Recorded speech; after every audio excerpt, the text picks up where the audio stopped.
સુરતમાં 2006ના પૂરમાં જળ બિલાડીની જોડી તણાઈ આવી હતી। ત્યારબાદ સફળ બ્રીડિંગ થતાં કુલ 43 જળ બિલાડી થઈ છે અને હાલ નેચર પાર્કમાં 26 જળ બિલાડીનું સામ્રાજ્ય છે।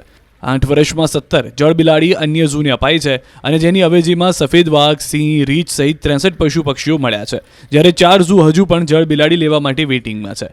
સરથાણા નેચર પાર્કમાં રહેલી જળ બિલાડીને એનિમલ એક્સચેન્જ પ્રોગ્રામમાં દેશના અન્ય ઝૂને આપ્યા બાદ તેના અવેજીમાં જુદા જુદા 63 જેટલા પશુ પક્ષીઓ મેળવવામાં સફળતા મળી। જળ બિલાડી નેચર પાર્કને મળવાનો ક્રમ પણ ઘણો રોચક છે।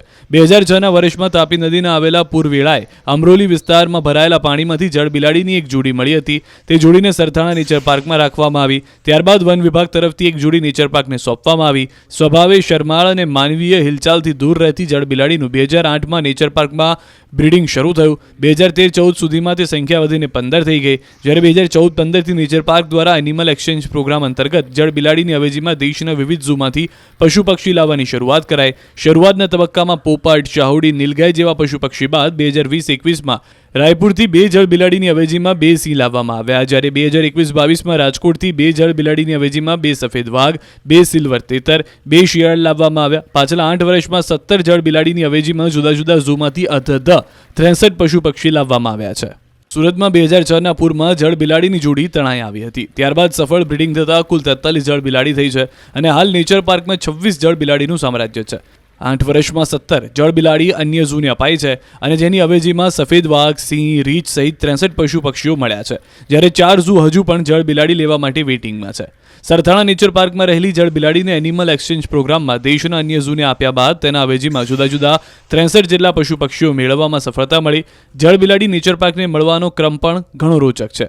2006ના વર્ષમાં તાપી નદીના આવેલા પૂર વેળાએ અમરોલી વિસ્તારમાં ભરાયેલા પાણીમાંથી જળ બિલાડીની એક જોડી મળી હતી। તે જોડીને સરથાણા નેચર પાર્કમાં રાખવામાં આવી। ત્યારબાદ વન વિભાગ તરફથી એક જોડી નેચર પાર્કને સોંપવામાં આવી। સ્વભાવે શરમાળ અને માનવીય હિલચાલથી દૂર રહેતી જળ બિલાડીનું 2008માં નેચર પાર્કમાં બ્રીડિંગ શરૂ થયું। 2013-14 સુધીમાં તે સંખ્યા વધીને 15 થઈ ગઈ, જ્યારે 2014-15થી નેચર પાર્ક દ્વારા એનિમલ એક્સચેન્જ પ્રોગ્રામ અંતર્ગત જળ બિલાડીની અવેજીમાં દેશના વિવિધ ઝૂમાંથી પશુ પક્ષી લાવવાની શરૂઆત કરાઈ।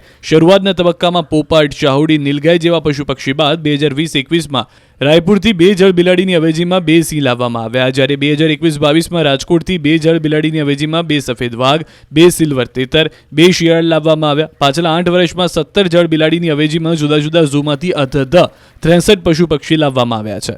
સુરતમાં 2006ના પૂરમાં જળ બિલાડીની જોડી તણાઈ આવી હતી। ત્યારબાદ સફળ બ્રીડિંગ થતાં કુલ 43 જળ બિલાડી થઈ છે અને હાલ નેચર પાર્કમાં 26 જળ બિલાડીનું સામ્રાજ્ય છે। 8 વર્ષમાં 17 જળ બિલાડી અન્ય ઝૂને અપાઈ છે અને જેની અવેજીમાં સફેદ વાઘ, સિંહ, રીંછ સહિત 63 પશુ પક્ષીઓ મળ્યા છે, જ્યારે 4 ઝૂ હજુ પણ જળ બિલાડી લેવા માટે વેઇટિંગમાં છે।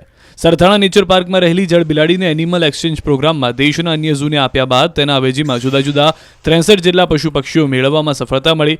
જળ બિલાડી નેચર પાર્કને મળવાનો ક્રમ પણ ઘણો રોચક છે। 2006ના વર્ષમાં તાપી નદીના આવેલા પૂર વેળાએ અમરોલી વિસ્તારમાં ભરાયેલા પાણીમાંથી જળ બિલાડીની એક જોડી મળી હતી। તે જોડીને સરથાણા નેચર પાર્કમાં રાખવામાં આવી। ત્યારબાદ વન વિભાગ તરફથી એક જોડી નેચર પાર્કને સોંપવામાં આવી। સ્વભાવે શરમાળ અને માનવીય હિલચાલથી દૂર રહેતી જળ બિલાડીનું 2008માં નેચર પાર્કમાં બ્રીડિંગ શરૂ થયું। 2013-14 સુધીમાં તે સંખ્યા વધીને 15 થઈ ગઈ, જ્યારે 2014-15થી નેચર પાર્ક દ્વારા એનિમલ એક્સચેન્જ પ્રોગ્રામ અંતર્ગત જળ બિલાડીની અવેજીમાં દેશના વિવિધ ઝૂમાંથી પશુ પક્ષી લાવવાની શરૂઆત કરાઈ।